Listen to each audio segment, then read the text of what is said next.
Today, you'll learn parts of a tree in English. Simple words, clear pictures, real sentences you can use. Let's start from the ground and go up. Root. Root. The roots hold the tree and drink water from the ground. Trunk. Trunk. The trunk is the strong body of the tree. Bark. Bark. The bark protects the tree like skin.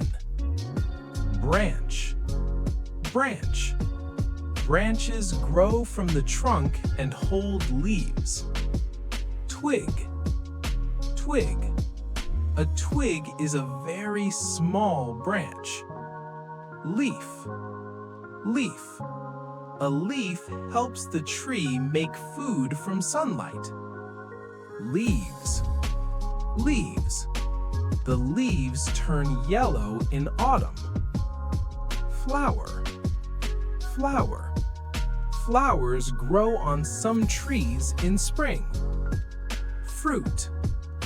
Fruit. The fruit grows on the tree and tastes sweet. Seed. Seed. A seed can grow into a new tree.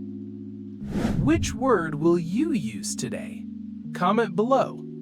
Hit like if you learned something and subscribe for daily vocab wins.